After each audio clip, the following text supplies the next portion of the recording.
senda de vida. Son tus promesas que me guían y firme estaré. Tengo esperanza en tu palabra. Eres mi roca y mi alma anclada está en la fe.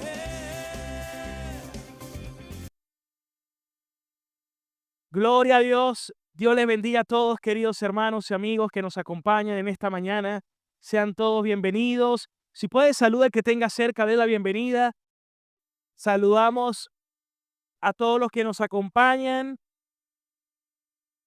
a los que vienen por primera vez. Y si alguno tenía tiempo que no venía, también nos sentimos muy a gusto y contentos de que nos acompañes en esta mañana. Aprovecho de saludar a los que están conectados a través de nuestro canal de YouTube. Muchas bendiciones para todos. Sean todos bienvenidos. Damos muchas gracias al Señor. Bueno, hemos estado estudiando el Evangelio según San Juan y ya vamos por el capítulo 19. Lo hemos venido estudiando capítulo a capítulo. Ya llevamos, creo que un año o algo así o más. Pero hemos sido pacientes y hemos sido consistentes en el texto. Y el tema de hoy creo que es un tema que tiene una riqueza en cuanto a todo el aprendizaje que podemos tener y que seguramente no nos va a alcanzar esta vida para comprenderlo. Y estaremos la eternidad meditando en ello. Pero quería comenzar con una ilustración. Imagínate que tú vives en un pueblo pequeño y que has acumulado una deuda considerable, y nada más y nada menos que con el comerciante más rico de aquel lugar. Y esta deuda es tan pero tan grande que tú sabes que nunca podrás pagarla, lo que te causa una constante angustia y una profunda desesperación. Te sientes avergonzado y cada vez que ves al comerciante, tu corazón se encoge por el miedo. Un día recibes una carta de este comerciante pidiéndote que te reúnas con él. Y con el alma como en un hilo te presentas en su oficina, esperando recibir tal vez o un ultimátum o una orden de embargo o de aprehensión. El comerciante te pide que te sientes. Y en lugar de avasallarte sobre ti, te cuenta una historia. Y te dice que su hijo, quien te conocía bien, se había ofrecido a pagar toda tu deuda antes de partir a ese largo viaje. Saca un gran libro de contabilidad, lo abre en la página de tu cuenta y con un bolígrafo traza una sola palabra grande y fuerte sobre la entrada de tu deuda y dice pagado. El comerciante te mira a los ojos y te dice, tu deuda ha sido saldada. Mi hijo la pagó completo para ti. Ya no me debes nada, le dice. En ese momento, todas tus preocupaciones, todos tus miedos y todas tus angustias se desvanecen. La pasada y pesada carga que llevabas por años desaparece en un solo instante.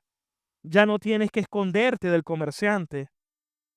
Tu vida es transformada por ese acto de gracia. Hay una palabra que aparece en los evangelios que tiene un océano de significado, pero uno de los significados es tu deuda ha sido pagada. Y esa palabra fue una de aquellas que Jesús dijo en la cruz, cuando dijo consumado es. En griego es tetelestai, consumado es. La deuda ha sido pagada. Quiero que me acompañen a leer Juan capítulo 19, versículos del 28 al 30. Juan capítulo 19, versículos del 28 al 30.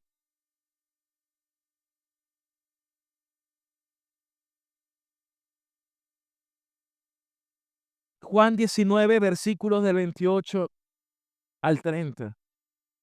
Y dice la palabra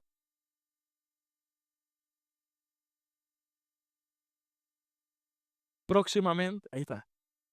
Dice así: después de esto, sabiendo Jesús que ya todo se había consumado, para que se cumpliese la escritura, dijo: tengo sed.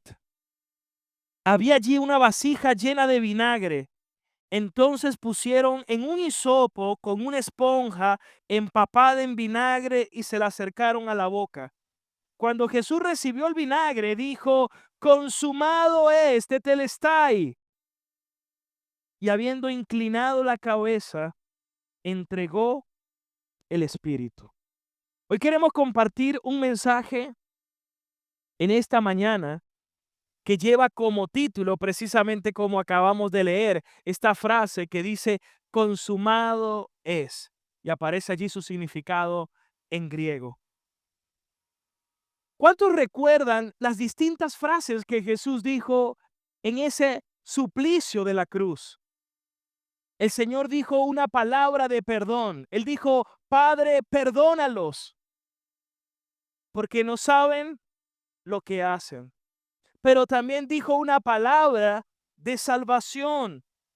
Cuando ustedes recordarán, habían dos ladrones que estaban justo a cada lado del Señor y uno le dijo: acuérdate de mí cuando vengas en tu reino.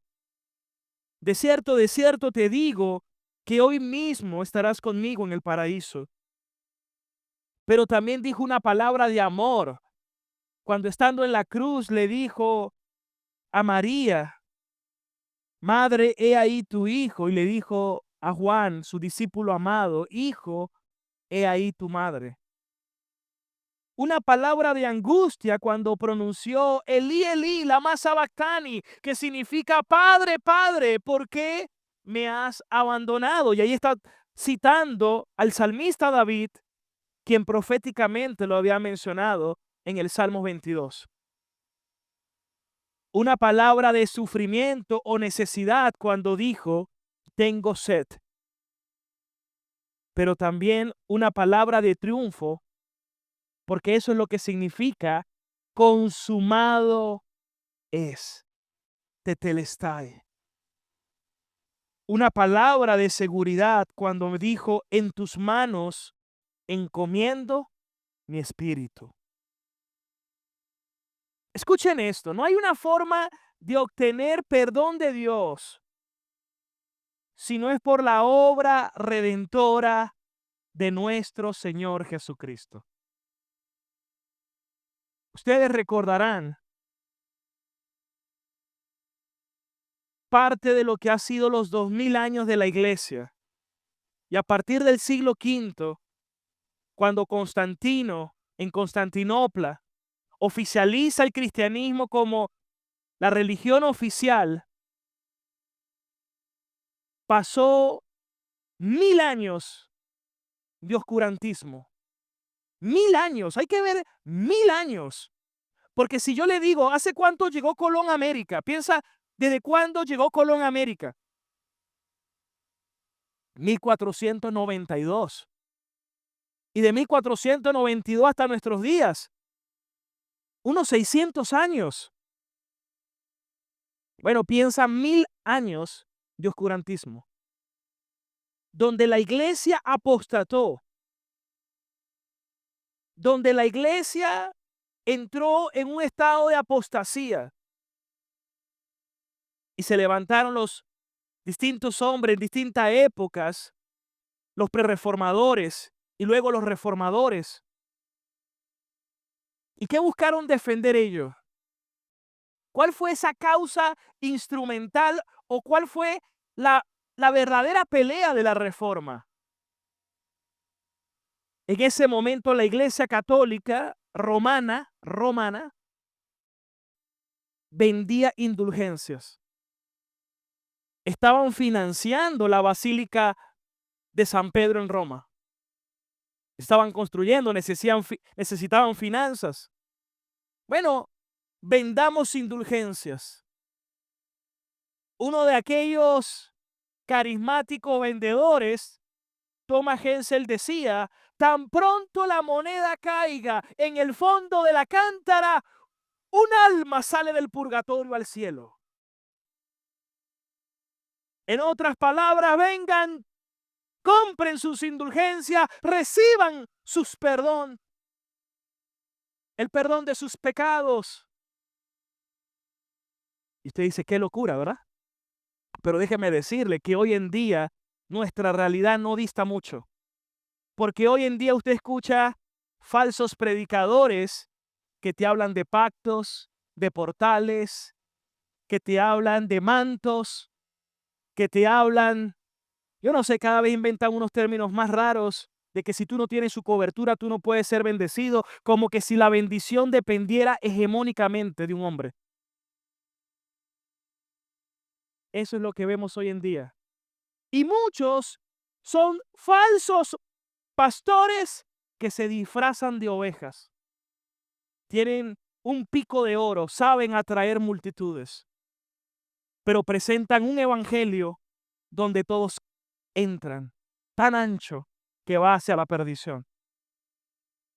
Por ningún lado se predica ni arrepentimiento, ni perdón de pecados.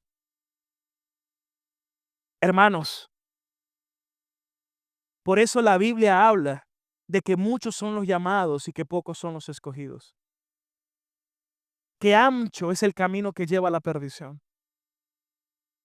Pero la Biblia nos habla que los que son del Señor oyen su voz y le siguen. Hoy en día entonces hay otras formas. Incluso cadenas televisivas le dicen a las personas: llama, recibe tu milagro y da tu pacto. Es decir, hubo una sofisticación en la práctica. Es lo mismo de tan próximo que cae la moneda, solo que ahora es más sofisticado. Llama, pacta, recibe. ¡Qué terrible! ¡Qué terrible! Como Jesús habló de los fariseos, lo hacen doble merecedores del infierno, dijo el Señor. Pero ¿qué defendieron los reformadores? Que el hombre es justificado solo por la fe. Que el justo vivirá, como 5 nada más, que el justo vivirá por la fe. Por la fe en Cristo Jesús. No por obras, para que nadie se gloríe, para que nadie se jacte. Que no depende si yo estoy en un lugar o si estoy en otro lugar o si voy a un evento o si no voy a un evento. No, si estoy en Cristo. En Cristo. En Cristo. Entonces, si no, imagínense. Vuelven otra vez a lo mismo. Necesitamos comprender, hermanos, para no ser engañados. Porque si algo la Biblia es muy clara, es que nos advierte continuamente contra el engaño. Pero dice Mateo 24 que los escogidos no podrán ser engañados. El Señor siempre va a guardar a su remanente. Pero necesitamos conocer la palabra, porque solamente la verdad nos puede hacer libres. Solo conocer la verdad nos hace libres. ¿Qué tanto estás creciendo en la palabra? ¿Estás conociendo cada día más a Cristo? ¿Estás conociendo la Escritura? ¿Hay una mayor comprensión de la verdad? ¿Hay mayor claridad? Porque no es emoción, hermanos. Es que necesito conocer la verdad. Necesito conocer a Cristo. Necesito conocer su palabra. Por eso los reformadores defendieron y se le pararon. Por ejemplo, en la cena de Worms, Lutero se levantó después que había escrito las 95 tesis en la catedral de Wittenberg, Alemania. Se levanta y le dice al Papa y le dice al clero: si lo que ustedes enseñan no es conforme a la palabra, mi conciencia está cautiva a la palabra de Dios. Yo no me retracto de lo que he escrito a menos que ustedes me lo demuestren a través de la escritura. Por eso que cuando hoy te quieren presentar un evangelio subjetivo, no es que yo siento, es que experimento. No, hermano, la palabra de Dios es la palabra, dice el apóstol Pedro, que debemos aferrarnos a ella como antorcha que alumbra en medio de la oscuridad, que es la palabra profética más segura. Necesitamos abrazar la escritura. Necesitamos amar la palabra. Una vez alguien le dijo a un pastor: pastor, deme una palabra. Le dijo: yo te la doy. Está completica desde Génesis a Apocalipsis. Léala. Léala. Estúdiela. Medítela. Pero como dice la misma escritura, mi pueblo perece por cuanto le faltó conocimiento, hermanos. Ahora, ¿en qué consiste esa obra que Jesús hizo en la cruz? La obra de redención. Es la obra de Dios efectuada por Cristo en la cruz para salvar a los pecadores por gracia. Pero ¿cuándo fue orquestado eso? Antes de la fundación del mundo. Antes que el mundo fuese hecho. Cuán grande, cuán magnífico es nuestro Dios. Mira lo que dijo Jesús en Juan 17:4. Juan capítulo 17, versículo 4.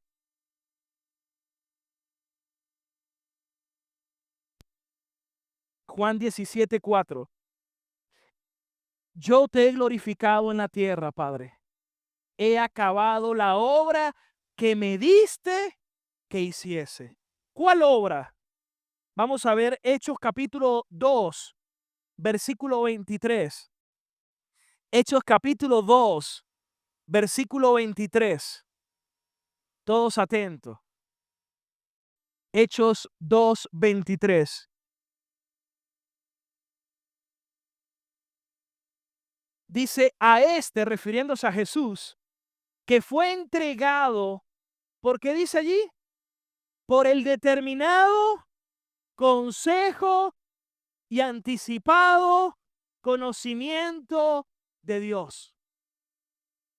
Todo eso ya estaba determinado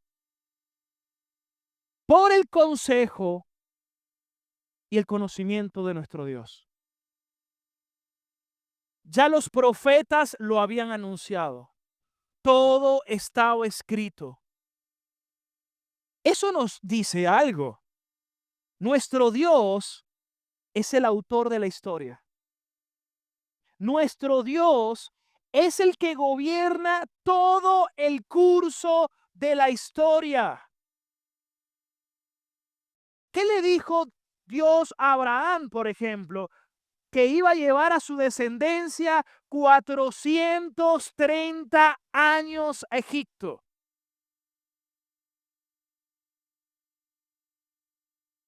Luego vino Isaac, luego vino Jacob.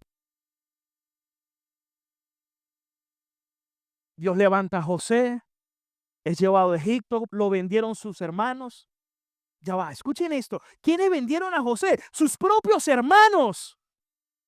Ellos tramaron mal contra José. Pero años después José se convirtió en el gobernante de Egipto luego de Faraón, en la potencia más grande del mundo. Y cuando él se devela ante sus hermanos, le dicen: ustedes planearon todo el mal contra mí, pero Dios Dios lo encursó, Dios lo hizo para bien, para la salvación de nuestro pueblo. En otras palabras, Dios es el que gobierna todas las cosas. Aún la maldad que tramaron sus hermanos, eso está bajo el control de Dios. Aún lo que Satanás quiera hacer, sigue estando bajo el control de Dios. Y Dios dijo que tenían que estar 430 años en Egipto. Porque Dios es el Dios de las edades. Dios es el Dios de los tiempos. Dios es el Dios de la historia. Hechos capítulo 4, versículo 27, otro texto. Dice, porque verdaderamente se unieron en esta ciudad contra tu santo Hijo Jesús, a quien ungiste, tanto Herodes como Pilatos, con los gentiles y el pueblo de Israel. Versículo 28. 28. Dice, ¿para hacer qué? Cuanto tu mano y tu consejo, Dios, habían antes determinado que sucediera. Ay, pobrecito. No, hermanos, ese es el plan de redención que fue orquestado desde la eternidad pasada. Ya va, ¿qué referencia tú tienes de Dios? Él es el Dios soberano, Él es el Dios supremo, el Dios que tiene control de todas las cosas. Él es el Dios trascendente que llama a todas las estrellas del universo por su nombre. Y Él es el Dios inmanente que hasta sabe cuántos cabellos tienes en tu cabeza. Que no cae un pajarillo al suelo si no es por la voluntad de nuestro Padre. Ese es nuestro Dios. Ustedes recordarán que luego pasaron el Mar Rojo, duraron 40 años en el desierto. Dios le da leyes a Moisés, los hace una nación. Era necesario que tuvieran 430 años en Egipto, porque pasaron de ser una familia a un pueblo grande. No tenían que estar peleando con otros enemigos, estaban protegidos por Egipto.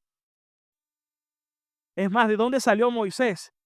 De la propia casa del faraón, porque fue salvado de las aguas y fue criado en la casa del faraón. Hermanos, nuestro Dios controla todos los asuntos. Ese es nuestro Dios. Le da las leyes, levanta a Josué, los introduce en la tierra prometida, conquistan. Luego viene el periodo de los jueces. Pero el epílogo del libro de los jueces es cada uno hacía lo que mejor le parecía. Hasta que el último juez, Samuel, ¿se recuerdan? Y luego ellos pidieron un rey. Dios le dice a Samuel, no te rechazaron a ti, me rechazaron a mí. Ok, ellos pidieron un rey. Les dio a Saúl. Pero como Saúl fue duro con ellos. Pero Dios ya tenía un hombre conforme a su corazón. A David. Pero David derramó mucha sangre. Él no le iba a hacer el templo. Fue Salomón. Pero Salomón se corrompió, hermanos. Hizo lo que le dijeron que no hiciera. Buscó carros en Egipto, hizo asociaciones, tuvo no sé cuántas mujeres, concubinas, esposas. ¿Y qué hicieron esas mujeres? Llevaron a que Salomón se alejara del Dios vivo y se fueran a la idolatría. Consecuencia, la división de su reino.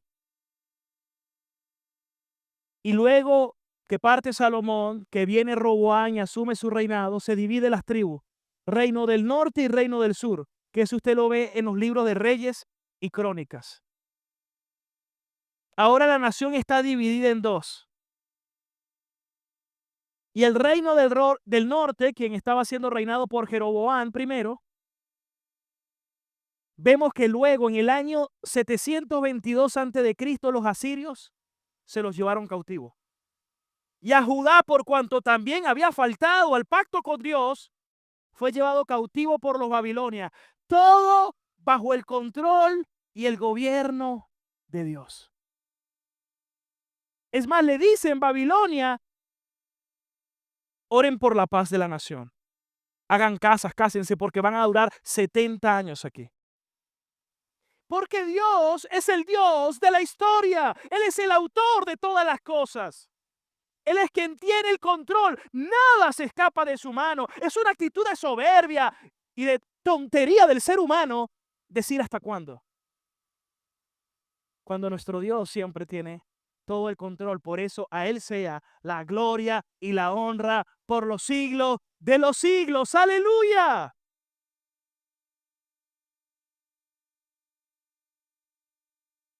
Luego pasaron por el imperio medo-persa, el imperio griego, la influencia helenista, Alejandro Magno, y luego el imperio romano. Todo estaba en el momento preciso. La cultura helenista griega, ahora el idioma griego era el idioma universal, listo para que se difundiera el evangelio.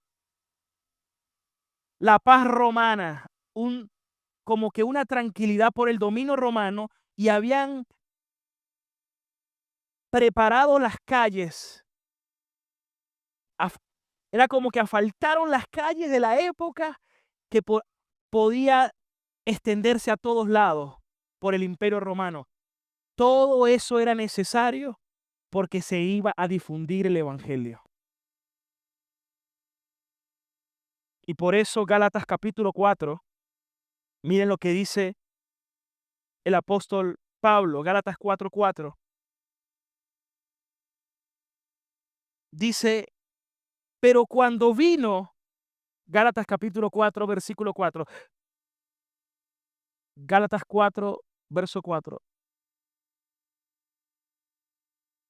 Pero cuando vino el cumplimiento del tiempo, en otra versión dice la plenitud del tiempo. Es decir, el momento preciso.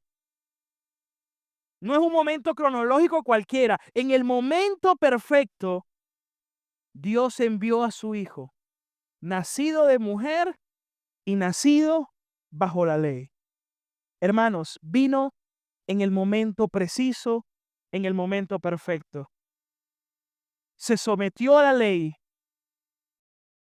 y cumplió la ley. El único que ha cumplido la ley perfectamente, nuestro Señor Jesucristo.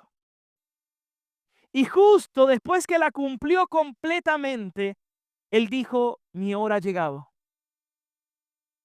Fue a la cruz y murió la muerte más atroz de todas, la muerte del maldito. Y en la cruz dijo, consumado es. Tetelestai, consumado es. Charles Spurgeon decía, es un océano de significados en una gota de lenguaje, tetelestai. Un océano en una gota de lenguaje. ¿Qué significa esto? En griego está en un tiempo verbal indicativo perfecto y voz pasiva. Me perdonan el tecnicismo. En otras palabras, hubo un hecho que se completó perfectamente y que el resultado y las consecuencias son para siempre.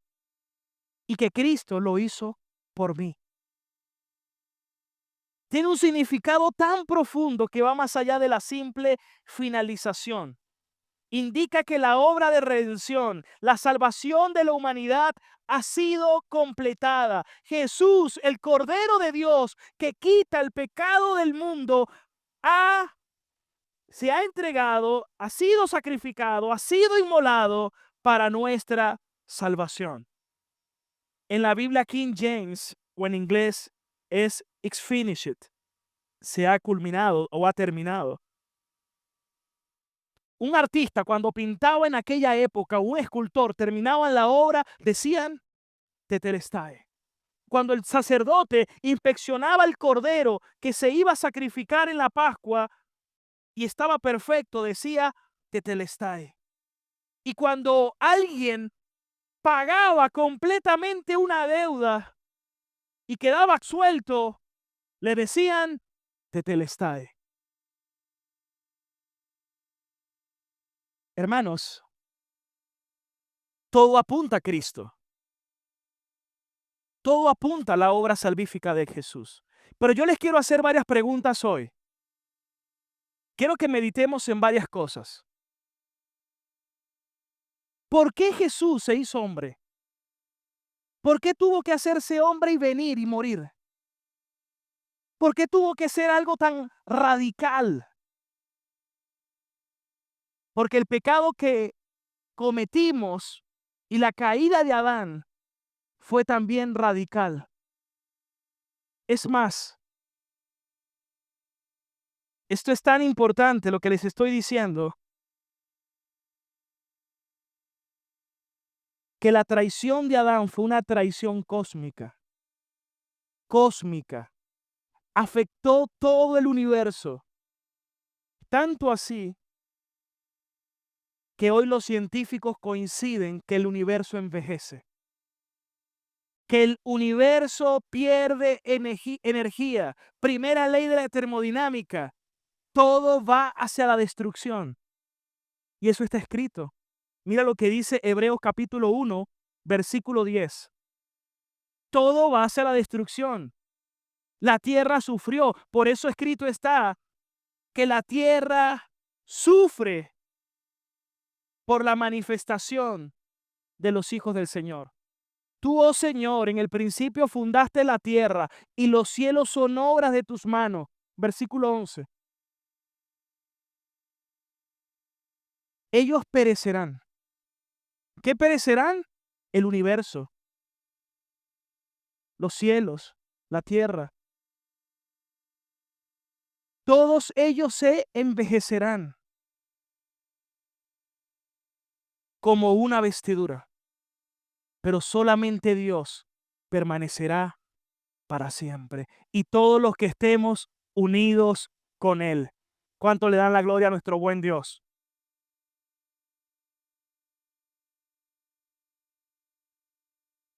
Ahora, ¿de qué nos salvó Dios? Si alguien le pregunta a usted, ¿de qué nos salvó Dios? ¿Qué diría usted? Si alguien no predica esto, no está predicando el Evangelio. ¿De qué nos salvó el Señor? Quiero que lea conmigo Juan 3:36. ¿De qué nos salvó el Señor? Ya se van a dar cuenta. Juan capítulo 3, versículo 36. Léanlo todos conmigo a la cuenta de 3. 1, 2 y 3. El que cree en el Hijo que tiene vida eterna. Pero el que rehúsa creer en el Hijo no verá la vida, sino que la ira de Dios está sobre él. ¿De qué nos salvó? De la ira de Dios. Romanos capítulo 5, versículo 8. Romanos capítulo 5, versículo 8. Todos atentos. Mas Dios muestra su amor para con nosotros, que siendo aún pecadores, Cristo murió por nosotros. Versículo 9. Pues mucho más, siendo justificado en su sangre, consumado este telestai, por él seremos salvos ¿de qué, hermanos? De la ira de Dios. Dice el escritor de los Hebreos, horrenda cosa es caer en manos del Dios vivo. De la ira de Dios. Pero hoy los falsos predicadores presentan un evangelio diluido, suavizado, livianito, de modo que todo el mundo ahí entre. No, no importa cómo tú seas, cómo tú vivas, Él te ama, Él te perdona, no pasa nada, no pasa nada. Mentiroso, engañador. Más severo será el castigo para los falsos maestros. Más severo. Más severo. Ese es el punto. Porque no dicen la verdad, no predican la verdad. Pero gloria a Dios por Cristo. Y los que estamos en Cristo fuimos salvados de la ira de Dios. Dele la gloria al Señor.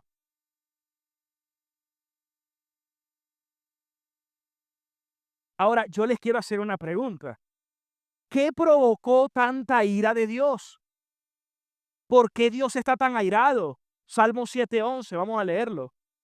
¿Por qué Dios está tan airado? Porque es que hoy en día todo es, Dios es amor, Dios es amor, y es verdad, pero tienes que también explicar todo el carácter de Dios, que es justo, que es santo, santo, santo, que también manifiesta su ira, que es todopoderoso, que es supremo, que es soberano, pero Dios todo es amor. Quieren presentar un Jesús hollywoodense, romanticón. Ese no es el Jesús de la Biblia.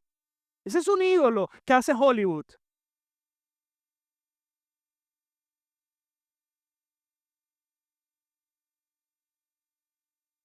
Dios, ¿qué dice allí el texto? Dios es juez justo. Y Dios está ¿qué?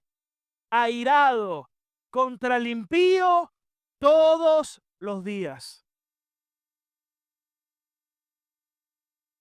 ¿Ellos qué hacen? Ellos ultrajan la Biblia, la esconden.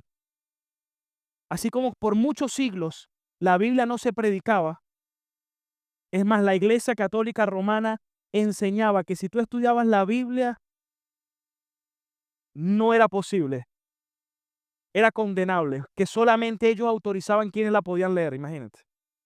Bueno, hoy en día en los púlpitos no predican la Biblia y cambian la palabra de Dios por filosofías de hombre, por psicología, por motivación. Distorsionan el evangelio y les dicen solo lo que ellos quieren escuchar para atraer gente. Dios está airado. ¿Por qué Dios está airado? ¿Por qué? Esa es una buena pregunta. Leamos de nuevo Romanos 5:9, donde nos quedamos ahorita. Romanos 5:9.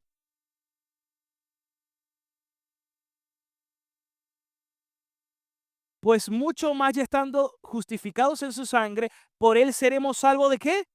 De la ira, versículo 10. Porque si siendo ¿qué? Enemigos, la gente no sabe afuera que son enemigos de Dios. La gente es enemiga de Dios. Pastor, pero ¿por qué usted dice eso? Porque ellos hacen todo lo contrario a lo que su rey y juez ha establecido. Hacen todo lo contrario. Quebrantan sus leyes, sus mandamientos. Porque por eso, por la misma razón, ya es más, cuando usted lee Génesis, en Génesis 3 fue la caída. En Génesis 4, Caín mató a Abel, imagínense. Y ya en Génesis 6, la maldad había llenado la tierra y vino el diluvio. Y se salvaron 8 y todos los demás perecieron. Solo 8 se salvaron. Pero dice el apóstol Pedro que el próximo juicio ya no va a ser con agua, sino con fuego. ¿Usted sabía eso? Que el próximo juicio no va a ser con agua, sino que va a ser con fuego. Pero ¿cómo es posible que si yo pregunto aquí, levante la mano cuántos tienen una Biblia en su casa? Yo creo que casi todos tienen Biblia en su casa. Y si no, la tienen en el teléfono. ¿Y cómo es que no saben esto? ¿Y qué están predicando entonces en las iglesias? Tienen secuestrado el evangelio. Yo no necesito defender el evangelio. El evangelio se defiende solo, solamente hay que predicarlo. Spurgeon decía, el evangelio es como un león, no necesita que tú lo defiendas, solo suelta al león y él se va a defender solo. Solo predique el evangelio y el evangelio hará la obra. En los corazones que son del Señor, el Espíritu Santo va a aplicar, porque la fe viene por el oír y el oír por la palabra de Dios. El Espíritu Santo redarguye, trae convicción de justicia, juicio y pecado, abre el corazón, se arrepienten, creen y el Espíritu Santo da vida eterna a esa persona. Gloria a Dios. Entonces éramos enemigos, pero no solamente enemigos. La Biblia dice que estábamos muertos. Miren lo que dice Efesios capítulo 2, versículo 1. Ustedes recordarán que le dijo Dios a Adán: el día que comas de este árbol, ciertamente morirás. Dice que Él nos dio vida a nosotros cuando estábamos, ¿qué? Muertos en nuestros delitos y pecados. Pero como dice Romanos 5:12, vamos a leerlo. Estamos ahorita en Romanos 5:10, ahora en el 12. Romanos 5:12 nos explican cómo Adán introdujo el pecado y la muerte pasó a todos los hombres.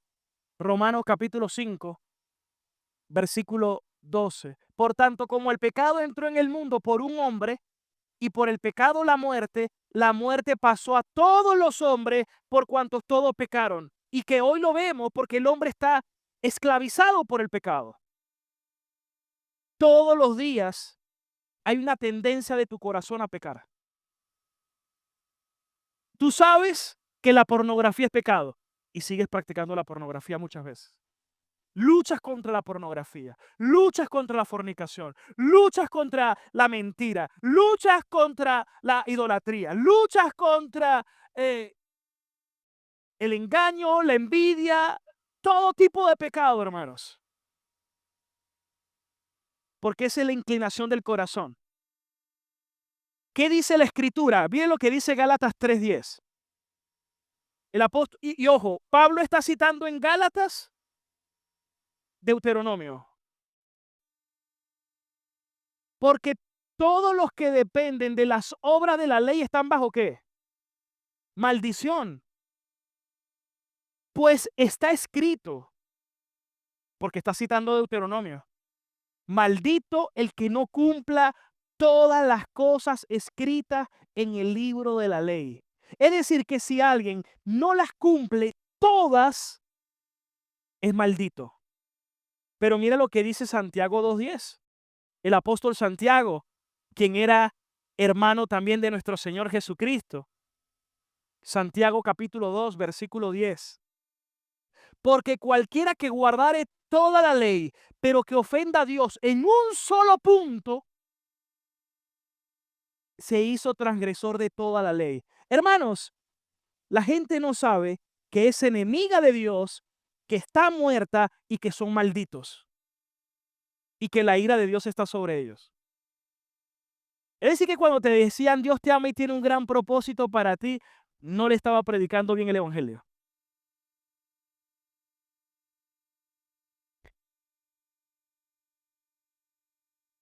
Es decir, cada vez que alguien transgrede, es que la gente es ilusa. La gente cree que se puede tragar la luz con Dios y que Dios te va a dejar impune. No, hermanos. Dios es un juez justo. Dios hace justicia. La gente no sabe, pero es una doctrina fundamental del cristianismo, el juicio final. Y los réprobos van al castigo eterno.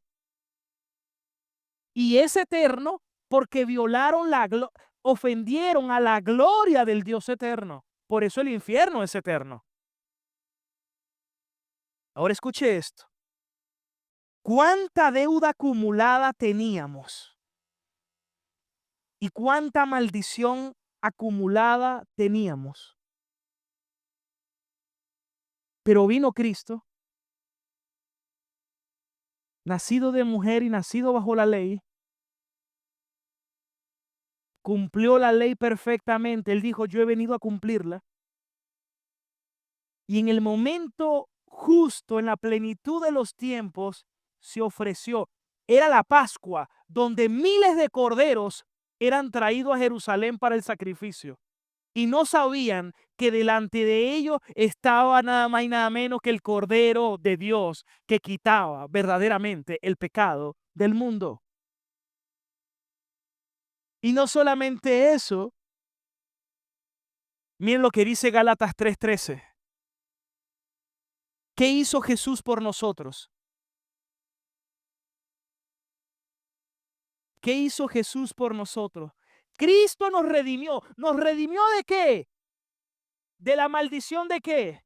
De la ley. Porque cada vez que se viola la ley, acarrea maldición. Bueno, Cristo te redimió de la maldición de la ley. ¿Hecho por nosotros qué? ¿Qué se hizo Jesús en la cruz? Maldición. Se hizo maldito. Mira lo que dijo el salmista David en el Salmo 22:6, 800 años antes.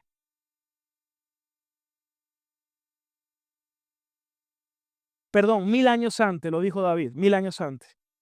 Mas yo soy gusano y no hombre, oprobio de los hombres, despreciado del pueblo.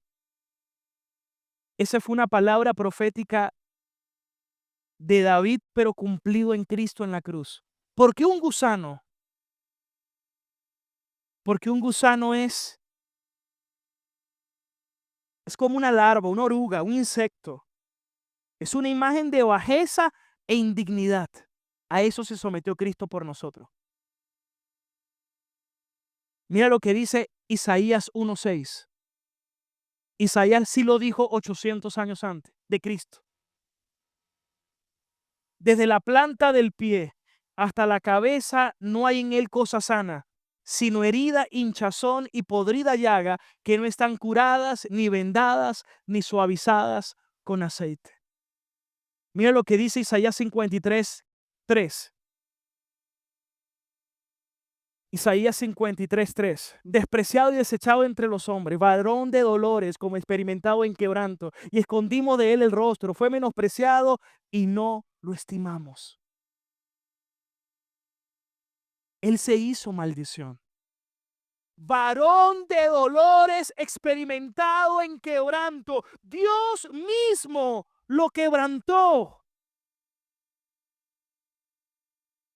Dios mismo lo quebrantó, hermanos.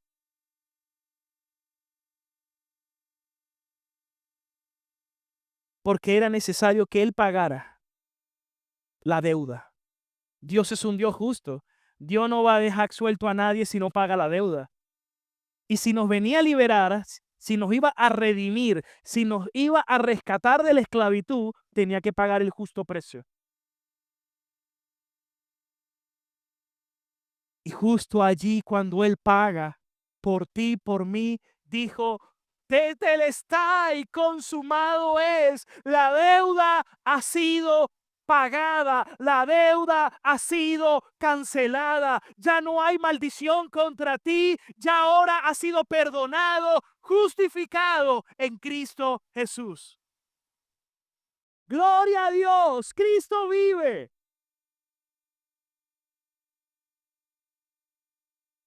Por eso Colosenses capítulo 2, versículo 14.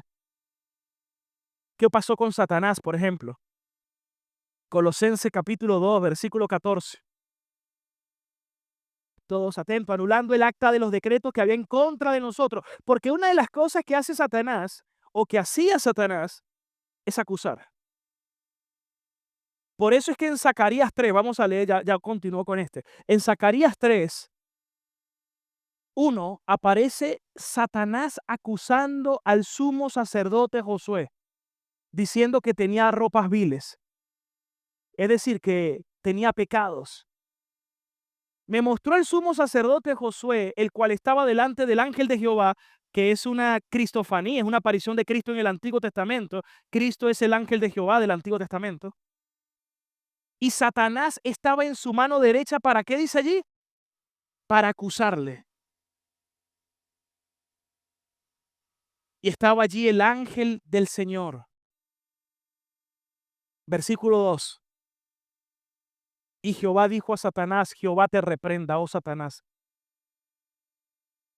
Jehová, que ha escogido a Jerusalén, te reprenda. ¿No es este un tizón arrebatado del incendio? Versículo 3.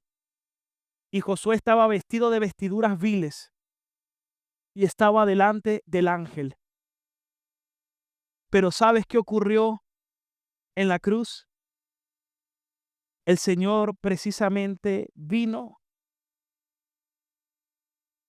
a liberarnos, hermanos, de la maldición y a quitarle todo poder, toda obra de Satanás para acusarnos. Es más, dice Primera de Juan 3:8 que el Hijo del Hombre vino para deshacer las obras del diablo y por eso Satanás ya no nos puede acusar. Por eso Pablo en Romanos 8:1 dijo, vamos a leer Romanos 8:1, dice, ninguna condenación hay para los hijos de Dios. Ya no hay ninguna condenación para los que están en Cristo Jesús, a los que no andan conforme a la carne, sino conforme al Espíritu. Hermanos, no solamente eso, sino que Satanás todavía tenía él tenía dominio sobre la muerte. Mira lo que dice Hebreos 2:14. Por eso cuando Jesús dijo, tetelestai, consumado es, ya Satanás no puede acusarme, porque Cristo es mi justicia. Él llevó mis injusticias y la justicia de Cristo ahora me ha cubierto a mí. ¿Sabe cómo ilustramos que la justicia de Cristo me cubrió? Que ahora tengo vestiduras blancas, espirituales, resplandecientes. Ya no estoy desnudo. Cristo me ha vestido con su justicia. Dice, por cuanto los hijos participaron de carne y sangre, Jesús, o Dios, mejor dicho, participó de lo mismo para destruir por medio de la muerte aquel que tenía el imperio de la muerte. ¿Quién tenía el imperio de la muerte? Al diablo. Y en la resurrección le quitó el dominio de la muerte. Ahora ya la muerte no me puede condenar, ni me puede oprimir. Es más, ahora la muerte nos sirve a nosotros. Y usted dirá, pero ¿por qué nos sirve? Porque lo más que ahora puede hacer la muerte es llevarnos, los que estamos en Cristo, a la presencia de nuestro glorioso Dios. Aleluya. ¿Cuántos se gozan por eso? ¿Cuántos tienen esperanza? ¿Cuántos dicen Cristo vive? Oh muerte, ¿dónde está tu aguijón? Ya la muerte no tiene potestad sobre nosotros, los hijos de Dios, porque Jesús dijo, tetelestai, consumado es. Escuchen esto. Toda la Biblia apunta a Cristo. Toda la obra se centra en la cruz. Primera de Corintios 5:21. Dice, el que no conoció pecado, por nosotros se hizo pecado, para que nosotros fuésemos hechos justicia de Dios en él. 21. Primera de Corintios 5:21.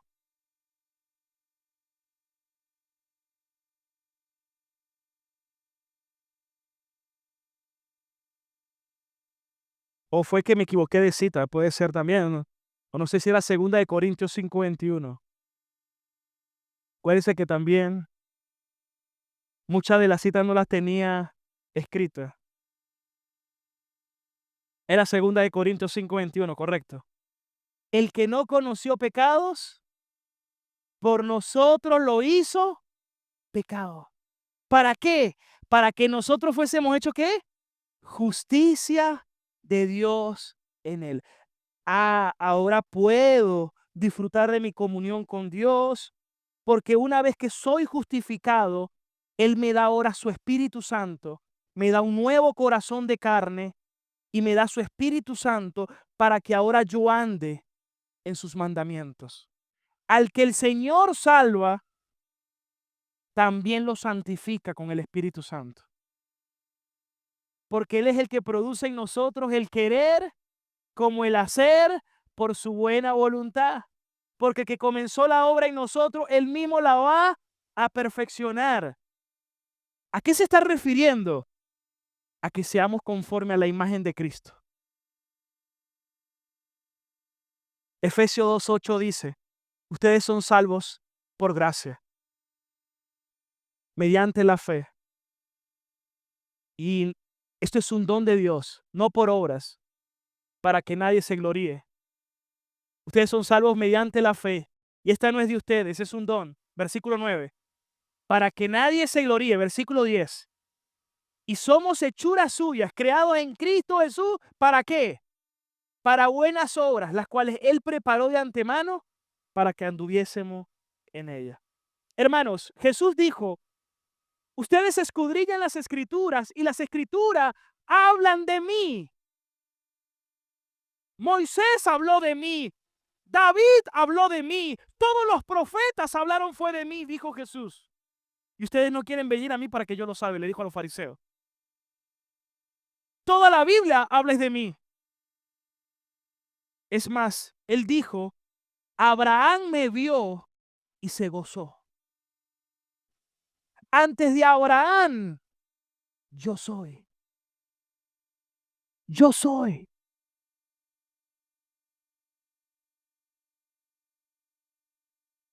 Todos los profetas hablaron de Cristo. Desde Génesis 3:15 decía que de la simiente de la mujer vendría el que le aplastaría la cabeza a Satanás. Toda la Biblia apunta a Cristo. Los salmos, los profetas, Isaías, Jeremías, Daniel, Ezequiel, todos hablaron de Cristo. Moisés habló de Cristo. En Jesús se cumplen los tres oficios ungidos del Antiguo Testamento: profeta, sacerdote y rey. Y todos ellos son tipo y sombra de Cristo. Todos apuntan a Cristo. Por eso Moisés dijo, Dios levantará un profeta entre ustedes. Cuando Él venga, a Él oigan y a Él sigan. Y ustedes recuerdan cuando el cielo se abrió y dijo, este es mi Hijo amado, a Él oíd. A Él oigan. Pero Aarón, que era el sumo sacerdote, también tipifica a Cristo. Solo que en el Antiguo Testamento, el sacerdote en el tabernáculo y en el templo no tenía silla, no se podía sentar. ¿Por qué no se podía sentar? Porque cada vez tenían que estar ofreciendo sacrificio, incienso, porque era una deuda que lo único que podías pagar eran los intereses. Pero nunca amortizabas a la deuda, ni podías pagar la deuda. Pero cuando Jesús vino y dijo, consumado es, tetelestai, Él pagó la deuda y Él se sentó a la diestra de Dios porque dijo, la obra ha sido finalizada.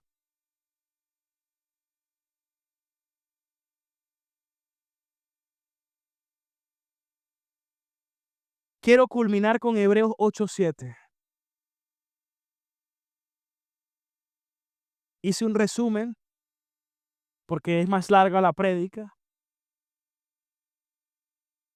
pero quiero culminar con Hebreos 8.